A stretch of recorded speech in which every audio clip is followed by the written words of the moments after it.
الحمد للہ رب العالمین والصلاة والسلام علی سید الانبیاء والمرسلین اما بعد فاعوذ باللہ من الشیطان الرجیم بسم اللہ الرحمن الرحیم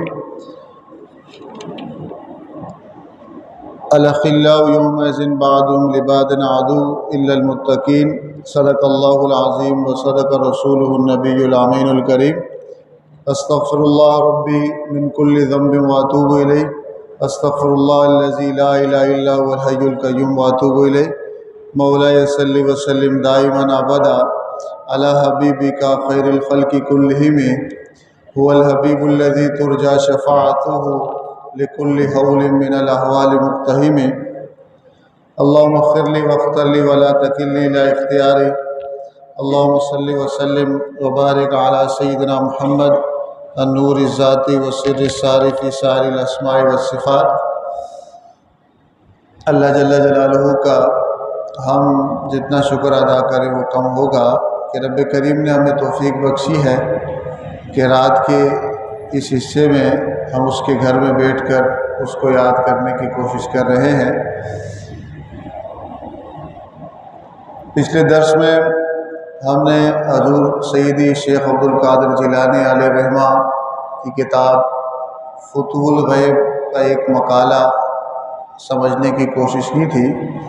اسی عنوان سے آپ کا جو دوسرا مقالہ ہے المقالۃ الثالثۃ والاربعون، یعنی مقالہ نمبر 43، مقالہ نمبر 43 حضور سیدی غوث اعظم علیہ رحمہ، اس کے اندر اللہ کے علاوہ جو سوال کیا جاتا ہے، رب کو چھوڑ کر انسان اگر کسی اور ذات سے اعتماد کا تعلق رب کو ہٹا کر رکھے گا، رب کی ذات کو ہٹا کر تعلق رکھے گا، چاہے محبت کا ہو، نفرت کا ہو، عقیدت کا ہو، کسی بھی قسم کا ہو، تو وہ تعلق انسان کو نقصان دیتا ہے۔ اس طرح حدیث مبارکہ میں آتا ہے کہ حضور صلی اللہ علیہ وسلم ارشاد فرماتے ہیں، من احب للہ وابغض للہ وعطى للہ ومنع للہ فقد استکمل الایمان، کہ جس نے محبت کا تعلق کسی بھی شے سے رکھا، چاہے وہ انسان ہو یا جمادات ہو یا نباتات ہو، کسی بھی شے سے جو محبت کا تعلق رکھا ہے، اگر وہ اللہ کے لیے رکھا ہے، اللہ کے حکم کے مطابق رکھا ہے، رب کی رضا پانے کے لیے رکھا ہے، تو یہ اچھی بات ہے، یہ ایمان کی علامت ہے۔ اس کی علامت ہے، ایمان کی علامت ہے۔ حضور فرماتے ہیں کہ من احب للہ، جس نے محبت کا تعلق رکھا اللہ کے لیے، رب کے حکم کے مطابق، رب کی رضا کے لیے، رب کی خوشنودی کے لیے، وابغض للہ، اور کسی سے اگر نفرت کا یا ناپسندیدگی کا اگر تعلق رکھا، وہ بھی اگر اللہ ہی کے لیے رکھا ہے، یعنی شریعت کو دیکھا ہے۔ کس کو دیکھا ہے؟ شریعت کو دیکھا ہے، شریعت کو معیار بنایا ہے، قرآن و سنت کو معیار بنایا ہے۔ میں وعطى للہ، اگر کسی نے کسی کو دیا، اگر اس شخص نے اللہ کے لیے دیا، مال خرچ کیا، آل اولاد پر، گھر والوں پر، دوست احباب پر، عزیز و اقارب پر، رب کی خوشنودی کے لیے، ومنع للہ، اگر مال خرچ نہیں کیا، روکا، اسراف میں، ظلم و زیادتی میں، فضول کاموں میں، اللہ کے حکم کو سامنے رکھ کر، حضور فرماتے ہیں کہ جس نے 4 کام کیے ہوں۔ کتنے کام کیے ہوں؟ 4 کام کیے ہوں کہ من احب للہ، محبت اللہ کی وجہ سے، وابغض للہ، نفرت اور ناپسندیدگی اللہ کی وجہ سے کسی بھی شے سے، وعطى للہ، دینے کا معاملہ اللہ کی وجہ سے، ومنع للہ، اگر نہ دیا کسی کو، مال روکا رب کے حکم کی وجہ سے، تو حضور فرماتے ہیں کہ یہ 4 کام ایسے ہیں کہ جو بندہ اگر یہ 4 کام کرتا ہے اور وہ اگر مومن ہے تو فقط استکمل الایمان، اس کا ایمان کامل ہو گیا، وہ ایمان کے کامل درجے پر پہنچ گیا، اس کا ایمان کمال کی حد تک پہنچ گیا۔ حضور سیدی غوث اعظم علیہ رحمہ ارشاد فرماتے ہیں، پہلے وہ کیا ارشاد فرماتے ہیں اس کو پڑھ لیتے ہیں، 3 لائنوں میں 4 لائنوں میں آپ ایک بات کر رہے ہیں۔ آپ فرماتے ہیں کہ ما سأل الناس من سأل الا لجهله بالله عز وجل وضعف ایمانہ ومعرفتہ ویقینہ وقلت صبرہ، کہ کسی شخص نے اگر سوال کیا، کیا کیا؟ سوال کیا اللہ کے علاوہ کسی سے، اللہ کے علاوہ کسی سے اگر سوال کیا، یا کوئی اگر اس کو کچھ دے رہا ہے، جس سے وہ نفع حاصل کر رہا ہے، اس میں اللہ کو ہٹا کے کہے کہ یہ چیز مجھے نفع دیتی ہے، دوائی کھائے اور کہے کہ دوائی مجھے شفا دے رہی ہے، دوائی تو سبب ہے، شافی کون ہے؟ کوئی بھی دنیا کی چیز جو اس کو نفع دے رہی ہے، اگر حقیقی نافع کو وہ بھول گیا، حقیقی مسبب کو وہ بھول گیا، حقیقی فاعل کو وہ بھول گیا، فرماتے ہیں کہ جس نے بھی اگر رب کے سوا کسی اور کے ساتھ یہ سوال کا تعلق رکھا، تو کہا کہ اس کا مطلب یہ ہے کہ وہ رب کو جانتا نہیں ہے، اللہ کی ذات و صفات کے بارے میں آگاہ نہیں ہے۔ ایک وجہ تو یہ کہا وَضُعْفِ ایمانِہِ، اور دوسری وجہ یہ ہے کہ اس کا ایمان کمزور ہے، اس کا اللہ تعالیٰ کے ساتھ تعلق کمزور ہے۔ فرماتے ہیں وَمَعْرِفَتِهِ وَيَقِينِهِ، اور اس کا جو اللہ تعالیٰ کے ساتھ یقین کا تعلق ہے وہ بھی کمزور ہے، اور اس کا جو اللہ تعالیٰ کے ساتھ معرفت اور پہچان کا تعلق ہے وہ بھی کمزور ہے۔ اور اس کے ساتھ ساتھ آپ فرماتے ہیں کہ ایک وجہ ہو سکتی ہے وہ قلت صبری، کہ وہ بے صبرہ ہے، وہ جلد باز ہے۔ وہ کیا ہے؟ یہ جلد بازی کی وجہ سے ایسی حرکت کر رہا ہے۔ فرماتے ہیں کہ وما تعفف من تعفف عن ذلك الا لوفور علمه بالله عز وجل وقوة ایمانه ویقینه وتزاید معرفته بربه عز وجل فی کل یوم ولحظة وحیاء منه عز وجل۔ تو آپ فرماتے ہیں کوئی شخص اپنے آپ کو اگر سوال سے روکتا ہے، رب کے علاوہ سے، رب کے علاوہ سے سوال سے روکتا ہے، یعنی امید سے اپنے آپ کو روکتا ہے، تو مطلب یہ ہے کہ وہ شخص اللہ کے بارے میں جانتا بھی بہت ہے، اس کا ایمان بھی مضبوط ہے، اس کا یقین بھی مضبوط ہے، رب کی پہچان بھی زیادہ ہے، ہر دن ہو ہر لحظہ اور رب سے وہ حیا بھی کرتا ہے۔ کیا کرتا ہے؟ یہ تو اس کا لفظی ترجمہ تھا۔ فرمانا کیا چاہ رہے ہیں؟ آپ فرمانا یہ چاہ رہے ہیں کہ انسان کا اللہ تعالیٰ کے ساتھ جو ہر وقت کا تعلق ہوتا ہے وہ دعا کا ہوتا ہے۔ کس کا ہوتا ہے؟ اور دعا کیا ہے؟ ایک پکار ہے، دعا کیا ہے؟ ایک ندا ہے، دعا کیا ہے؟ رب کے سامنے اپنی عاجزی کا اظہار ہے، دعا کیا ہے؟ رب کے سامنے اپنی بے کسی کا اظہار ہے، رب کے سامنے اپنے کچھ نہ ہونے کا اظہار ہے، رب کے سامنے اپنی کمزوری، کوتاہی، کمی کا اظہار ہے، اپنی ویکنس کا اظہار ہے رب کے سامنے۔ دعا کیا ہے؟ ایک التجا ہے، ایک پکار ہے، ایک زندہ تعلق ہے۔ دعا صرف الفاظ سے نہیں مانگی جاتی، بلکہ دل کا جب اللہ تعالیٰ کے ساتھ تعلق ہوتا ہے تو وہ دعا پرخلوص بھی ہوتی ہے، اخلاص بھی ہوتی ہے اور قبول بھی ہوتی ہے۔ ورنہ بظاہر الفاظ ہوں لیکن دماغ کہیں اور ہے، دل کہیں اور ہے، تو اس دعا کا ثواب تو مل جائے گا لیکن اس پکار کو سنا نہیں جائے گا، اس پکار کا جواب نہیں آئے گا۔ ورنہ دعا کیا ہے؟ رب فرماتا ہے ادعونی استجب لکم، تم دعا مجھ سے مانگو، مجھے پکارو۔ دعا یدعو کا مطلب عربی کہتے ہیں پکارنا، calling someone, to call someone, کسی کو پکارنا، کسی کو ایک لفظ آتا ہے پکارنا، ایک دعا یدعو کا مطلب ہوتا ہے ٹو انوائٹ، بلانا، کیا کرنا؟ بلانا۔ تو دعا میں کیا ہے؟ جس کو ہم پکار رہے ہیں اس کو اپنی مدد کے لیے بلا بھی رہے ہیں، دعوت بھی دے رہے ہیں۔ کیا دے رہے ہیں؟ دعوت بھی دے رہے ہیں۔ تو رب کریم ارشاد فرماتا ہے ادعونی استجب لکم، مجھ سے دعا مانگو، میں تمہاری دعاؤں کو کیا دوں گا؟ جواب دوں گا۔ پھر حدیث میں آتا ہے دعا سلاح المومن، مومن کا جو حقیقی ہتھیار ہے، جو اس کے دل کو مضبوط کرتا ہے، اس کی فکر کو پائیدار کرتا ہے۔ اصل تو ایمان کی قوت ہوتی ہے، دل کی قوت ہوتی ہے۔ ایک بندے کو اگر جدید ترین اسلحہ دے دیا جائے لیکن وہ دل کا بزدل ہو، دل کا کیا ہو؟ بزدل کہتے ہیں، بز کہتے ہیں فارسی میں بکری کو، جس کو کہتے ہیں بکری کو، اور بز دل کا مطلب ہے بکری کے دل والا۔ بزدل کا مطلب کیا ہوگا؟ بکری کے دل والا ایک محاورہ ہے۔ تو اگر ایک بندے کو ہائی فائی اسلحے سے آراستہ کر دیا جائے، اکوپ کر دیا جائے، اور دل کا کیا ہو؟ کمزور ہو، بہادر نہ ہو اور خوف زدہ رہتا ہو، بزدل ہو، وہ لڑ پائے گا؟ وہ اسلحہ، وہ ہتھیار اس کے کوئی کام نہیں آئے گا جب تک دل کے اعتبار سے اور فکر کے اعتبار سے وہ بندہ مضبوط نہ ہو۔ تو دعا کیا؟ دعا سلاح المومن، مومن کا ہتھیار ہے کہ اس کا اللہ تعالیٰ کے ساتھ تعلق جوڑ دیتی ہے، اس کے دل کو قوت عطا کر دیتی ہے، اس کی فکر کو جلا بخش دیتی ہے، اس کی زندگی کو ایک با مقصد کر دیتی ہے، اس کے عمل کو دنیا اور آخرت کے اندر فائدہ مند کر دیتی ہے۔ آپ فرماتے ہیں کہ دعا کا تعلق پکار، اور دعا کیا ہے؟ بلانا۔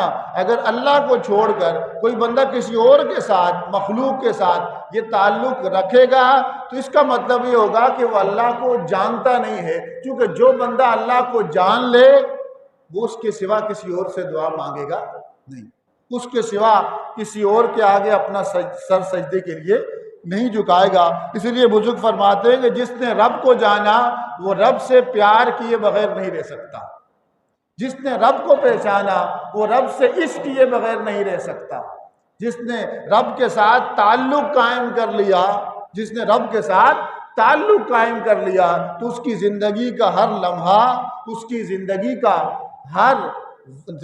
ہر لمحہ اور زندگی کا ہر گوشہ بے مقصد نہیں ہو سکتا، بے مقصد، فضول نہیں ہوگا، یوز لیس نہیں ہوگا، فالتو نہیں ہوگا۔ بہت سارے لفظ اردو میں ہم استعمال کرتے ہیں۔ آپ فرماتے ہیں کہ دعا کا تعلق رب سے ہو، اگر جس کا تعلق نہیں ہے تو دیکھ لے کہ رب کو پہلی وجہ یہ کیا ہوگی؟ لِجَهْلِهِ بِاللَّهِ، رب کو جانتا نہیں ہے۔ دوسری وجہ کیا ہو سکتی ہے؟ وَضُعْفِ ایمانِهِ، تعلق کمزور ہے، ایمان کا تعلق کمزور ہے۔ کہا وہ معرفت و یقین ہی، پہچان بھی کمزور ہے، اور پہچان کی وجہ سے جو یقین کی کیفیت بدلتی ہے، جتنا جاننا ہوگا، جتنا جان پہچان ہوگی، اتنا تعلق مضبوط ہوتا ہے، اتنا اس پر اعتماد ہوتا ہے۔ تو کہا اعتماد کی کمی کی وجہ سے ایسا ہوتا ہے، اور بعض اوقات قلت صبر ہی، بے صبری کی وجہ سے، عجلت پسندی کی وجہ سے انسان جلد باز ہے۔ خلق الانسان من عجل، اللہ فرماتا ہے انسان کو جلد باز پیدا کیا گیا، وہ ہر چیز میں کیا چاہتا ہے؟ جلدی، کہ فوراً ہو جائے۔ کیا چیز ہو جائے؟ مجھے فوراً مل جائے، فوراً یہ مسئلہ حل ہو جائے۔ یہ اس کی بے صبری ہے کہ دنیا دارالامتحان۔ فرماتے کہ جو اپنے آپ کو، اپنا تعلق اللہ تعالیٰ کے ساتھ اس طرح کر دیتا ہے کہ دعا کا تعلق اللہ سے کر لیتا ہے، غیر خدا سے دعا کا تعلق نہیں رکھتا، تو آپ فرماتے ہیں کہ وَمَا تَعَفَّفَ مَنْ تَعَفَّفَ عَنْ ذَلِكَ إِلَّا لِوَفُورِ عِلْمِهِ بِاللَّهِ۔ تو اس کا مطلب یہ ہے کہ جس نے اللہ تعالیٰ کے ساتھ دعا کا تعلق رکھا، رب کے ماں سوا کے ساتھ دعا کا تعلق نہ رکھا، فرماتے ہیں کہ اس کا مطلب یہ ہے کہ وہ اللہ کو جانتا بھی بہت ہے، اس کا ایمان بھی قوی ہے، اس کا یقین بھی قوی ہے، اور رب کی رب مطلب پالنے والا، خالق، مالک، رازق، اس کی پہچان بھی اس کے اندر کیا ہے؟ زیادہ ہے۔ ہر دن، ہر لمحے، اور اس کی زندگی کا ہر سیکنڈ جو گزر رہا ہے، ہر ساعت جو گزر رہی ہے، اس کا یہ مطلب ہے کہ ہر ساعت اس کا اللہ تعالیٰ کے ساتھ تعلق کیا ہو رہا ہے؟ مضبوط ہو رہا ہے۔ کیا ہو رہا ہے؟ مضبوط ہو رہا ہے۔ حضور سید غوث اعظم علیہ رحمہ اپنے اس مقالے میں یہ بتانا چاہتے ہیں کہ اللہ تعالیٰ کے ساتھ زندہ لائف تعلق قائم کرو۔ کیا کرو؟ زندہ تعلق ہر وقت ہوگا، دل کا ہوگا۔ کس کا ہوگا؟ دل کا ہوگا، فکر کا ہوگا۔ اس میں ہاتھ اٹھیں یا نہ اٹھیں، زبان ہلے یا نہ ہلے، آپ کا پیغام رب کی بارگاہ میں پہنچے گا۔ اور حضور نے فرمایا کہ اللہ تعالیٰ حیا کرتا ہے۔ کیا کرتا ہے؟ حیا کرتا ہے اس بندے سے جو رب کے سامنے ہاتھ اٹھائے، تو اللہ تعالیٰ حیا کرتا ہے کہ اس کو کچھ نہ دے، بلکہ ضرور عطا کرتا ہے۔ کیا کرتا ہے؟ ضرور عطا کرتا ہے۔ تو کہا کہ ایمان کی جس کو سب سے بڑی نعمت اگر کسی بندے کو اللہ تعالیٰ اعمال میں دیتا ہے، تو سب سے بڑی نعمت ایک یہ بھی ہے کہ اگر اللہ تعالیٰ نے اس کو دعا کی توفیق دے دی۔ اس کی توفیق دے دی؟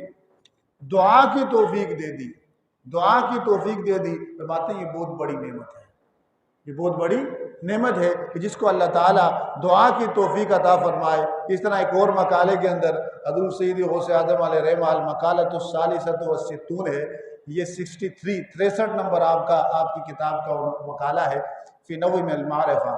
تو آپ فرماتے ہیں اپنے ایک مکاشفے کی، اپنے مبشرات کی بات بیان فرماتے ہیں کہ رأیت فی المنام کأنی اقول ما مشرک بربہ، میں نے خواب میں دیکھا، گویا کہ میں یہ کہہ رہا ہوں کہ اللہ کے ساتھ شرک کس قسم کا ہوتا ہے۔ اللہ شرک کو پسند نہیں کرتا کہ ہم کسی کو اللہ تعالیٰ کا پارٹنر بنا لیں ذات میں افعال میں کہ اس کی کسی بھی شان میں. تو کہا کہ رب کی شرک کے ساتھ شراکت داری کی، کسی کو شریک بنانے کی 3 صورتیں بنتی ہیں. آپ فرماتے ہیں کہ میں گویا کہ یہ کہہ رہا ہوں فی باطنہ بنفسہ وفی ظاہرہ بخلقہ وفی عملہ بارادتہ. کہا کہ ایک ہوتا ہے باطنی شرک، ایک ہوتا ہے ظاہری شرک، اور ایک ہوتا ہے عملی شرک. کتنے شرک کی کس نے بیان فرمائی؟ کتنی بتائی؟ ایک باطنی اندر کا، روح کا، اور دوسرا ظاہری جسم کا، اور تیسرا عملی پریکٹیکل. فرماتے ہیں کہ باطنی شرک یہ ہے کہ انسان اپنی روح یعنی تکبر اور غرور میں مبتلا ہو جائے، اپنے نفس کو غالب کر دے، روح کو مغلوب کر دے، اپنی نفسانی خواہشات کو غالب کر دے. جب نفسانی خواہشات غالب آتی ہے تو تکبر آتا ہے، غرور آتا ہے، عجب آتا ہے، بڑے بول آتے ہیں، بڑی باتیں آتی ہیں. تو کہا باطنی شرک کیا ہے کہ نفس کو کیا کر دے، وہ غالب کر دے، روح کو مغلوب کر دے. کہا ظاہری شرک کیا ہے؟ ظاہری شرک یہ ہے کہ مخلوق کو، اپنے آپ کو، اپنے ظاہر کو یا اپنے ارد گرد جو اشیاء ہیں ان کو رب کے مقابلے میں لے آئے. باطنی شرک کیا تھا؟ خواہش کو رب کے مقابلے میں لے آئے. ظاہری شرک کیا تھا؟ مخلوق کو رب کے مقابلے میں لے آئے. عملی شرک کیا ہے کہ جب نیت ہو تو خدا کوئی بھی عمل کرتے ہوئے نیت اللہ کی بجائے دکھاوے کی ہو جائے. اس کی ہو جائے رب کی خوشنودی کے بجائے شوشا کی ہو جائے، شوئنگ آف کی ہو جائے، ریاکاری کی ہو جائے، مخلوق کو خوش کرنے کی ہو جائے. تو آپ فرماتے ہیں کہ شرک کتنی قسم کا ہوا؟ 3 قسم کا ہوا. ایک باطنی کہ خواہشات کی پیروی، دوسرا ظاہری کہ رب کے مقابلے میں مخلوق کو ترجیح دینا، اور تیسرا عملی کہ کوئی بھی کام کرتے ہوئے ارادے میں رب کی رضا اور اس کی خوشنودی کے بجائے اپنی رضا یا خلق کی رضا کو کیا رکھے، مقدم رکھے، یا اس کا ارادہ کرے. آپ فرماتے ہیں کہ میرے جب بھی میں بات کر رہا تھا، آپ فرماتے ہیں فقال رجل الی جنبی، اس نے فرمایا کہ ما ھذا الکلام، میرے ساتھ ہی ایک شخص کھڑا تھا. اس نے کہا کہ جو آپ نے گفتگو کی ہے یہ کس درجے کی گفتگو ہے، یہ کس درجے کی گفتگو ہے؟ آپ فرماتے ہیں کہ فقلت، میں نے کہا کہ ھذا نوع من المعرفہ، یہ اللہ تعالیٰ کی پہچان کی ایک قسم ہے. ایمان لائے ہیں اللہ پر تو اس کی ایک قسم یہ ہے کہ اللہ کو جو ہم نے مانا ہے تو اس کی ذات، صفات اور شان کے ساتھ جو ہمارا تعلق ہے، کا اس تعلق کا ایک اظہار جو ہو رہا ہے، عملی یعنی ارادتاً، باطنی یعنی روحانی، اور ظاہری یعنی اپنے ظاہری اعمال کے اعتبار سے. تو آپ نے فرمایا کہ اس کا اظہار ہے، اس کی ایک معرفت کا کیا ہو رہا ہے، اظہار ہو رہا ہے. اس کے اندر آپ یہ ارشاد فرماتے ہیں کہ انسان ہر وقت اپنا محاسبہ کرتا رہے. کیا کرتا رہے؟ محاسبہ کا مطلب ہے سیلف ججمنٹ، اپنا حساب و کتاب کرتا رہے، اپنا آپ جانچتا رہے، اپنے ارادے کو، اپنے اعمال کو، اپنے کردار کو. روز میں نے جو اعمال کیے ہیں اس کے اندر اچھے کون سے تھے، برے کون سے تھے، گناہ کون سے تھے، نیکی کون سی تھی. اگر نیکی بھی کی تو اس میں میری نیت کیا تھی، میرا ارادہ کیا تھا. اگر اچھے اعمال ہوں تو اس رب کا شکر ادا کرنا چاہیے. کیا کرنا چاہیے؟ شکر ادا کرنا چاہیے. اگر برے اعمال ہوں وہ برائی کی صورت میں بھی ہو سکتے ہیں، ریاکاری کی صورت میں بھی ہو سکتے ہیں، عجب اور تکبر کی صورت میں بھی ہو سکتے ہیں، تو اس میں استغفار کیا جائے. کیا کیا جائے؟ سیدنا داؤد علیہ السلام کا واقعہ کتب میں منقول ہے کہ ایک دن آپ نے رب کریم سے ارشاد فرمایا کہ اللہ عز و جل میں تیرا کتنا شکر ادا کروں، ابھی ایک نعمت پہ شکر ادا کرتا ہوں تو دوسری دے دیتا ہے، دوسری کا کروں تو تیسری دے دیتا ہے. تو اس شکر کا معاملہ تو ختم ہی نہیں ہو رہا، ایک کے بعد دوسری نعمت، ایک کا شکر ابھی پورا نہیں ہوتا، دوسری نعمت مل جاتی ہے، دوسری کا شکریہ ادا کرنا چاہتا ہوں تو تیسری مل جاتی ہے، تیسری کا ادا کرنا چاہتا ہوں تو ڈبل ٹرپل کر کے چوتھی پانچویں مل جاتی ہے. شکر ادا نہیں کر پا رہا. کیا نہیں ادا کر پا رہا؟ شکر ادا نہیں کر پا رہا. میں تیری نعمتوں کو گن ہی نہیں پا رہا. جب گن ہی نہیں پا رہا تو مجھے یہ احساس ہو رہا ہے کہ میں شکریہ ادا نہیں کر پا رہا. تو اللہ نے فرمایا کہ داؤد جب تمہیں یہ احساس ہو جائے، جب تمہیں یہ احساس ہو جائے، قرآن میں وَإِن تَعُدُّوا نِعْمَتَ اللَّهِ لَا تُحْصُوهَا، کہ اگر تم گنتے رہو اللہ کی نعمتوں کو تم اس کو شمار نہیں کر سکتے. کہا کہ داؤد جو تم کہہ رہے ہو کہ تم سے شکریہ ادا نہیں کیا جا رہا، تو کہا کہ جب کسی بندے کو یہ احساس ہو جائے کہ رب کی مجھ پر اتنی نعمتیں ہیں کہ میں اس کا شکریہ ادا کرنا چاہوں تو شکریہ کا حق ادا نہیں کر سکتا، تو اب مجھ پر لازم ہے کہ ہر وقت شکر گزار بندہ بن کے رہوں۔ کہا کہ جب انسان کے اندر یہ احساس پیدا ہو جائے تو سمجھ لو کہ وہ شکر گزار بندہ بن گیا، سمجھ لو کہ اس نے شکریہ ادا کر دیا، شکریہ ادا کر دیا۔ تو اللہ تعالیٰ ارشاد فرماتا ہے لئن شکرتم لازیدنکم ولئن کفرتم ان عذابی لشدید، اگر تم شکریہ ادا کرو گے تو اللہ ارشاد فرماتا ہے کہ شکریہ کا معاوضہ یہ ہے، بدلہ یہ ہے، اجر یہ ہے، ثواب یہ ہے۔ اللہ فرماتا ہے کہ میں اس نعمت کو تمہارے لیے زیادہ کر دوں گا۔ کیا کر دوں گا؟ اگر ہم چاہتے ہیں کہ اللہ تعالیٰ نے ہمیں جو نعمت عطا کی ہے، کوئی بھی نعمت ہو سکتی ہے، ظاہری نعمت یا باطنی نعمت، وہ محفوظ بھی رہے، عافیت کے ساتھ رہے، بڑھتی رہے۔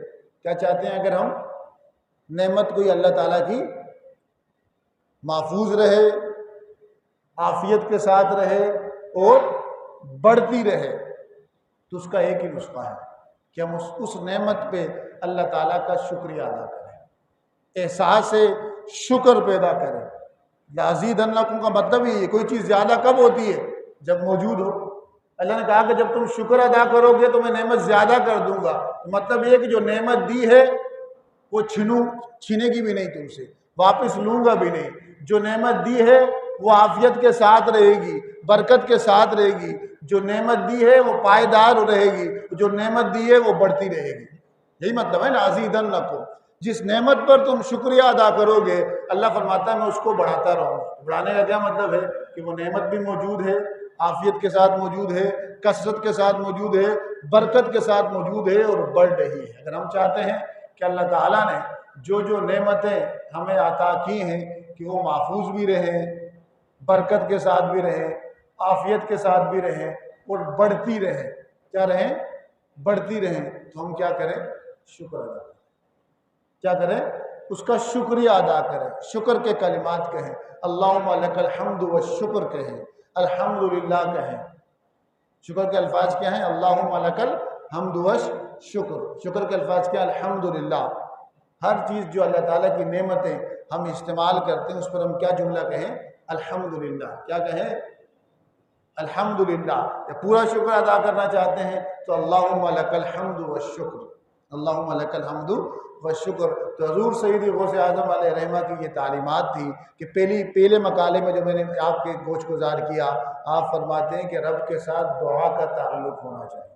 کیا ہونا چاہیے؟ اور دوسرے میں آپ نے ارشاد فرمایا، دوسرے مقالے کی تلخیص، سمری یا خلاصہ یہ ہے کہ آپ یہ کہنا چاہ رہے ہیں کہ جو بھی اعمال کیا جائے، جو بھی عمل کیا جائے وہ رب کی رضا کے لیے کیا جائے، رب کی خوشنودی کے لیے کیا جائے۔ اور یہ جان لو کہ رب کی رضا اور رب کی خوشنودی ہے یا نہیں یہ مخلوق نہیں جان سکتی، لیکن اللہ عز و جل اس کو اچھی طرح جانتا ہے۔ تو اللہ عز و جل سے دعا کریں کہ جو کچھ سنا اس پر عمل کرنے، اسے دوسروں تک پہنچانے کہ ہم سب کو توفیق نصیب فرمائے، جو غلطی کوتاہیوں سے اپنے رحم سے معاف فرمائے۔ وما علیہ الا البلاغ المبین۔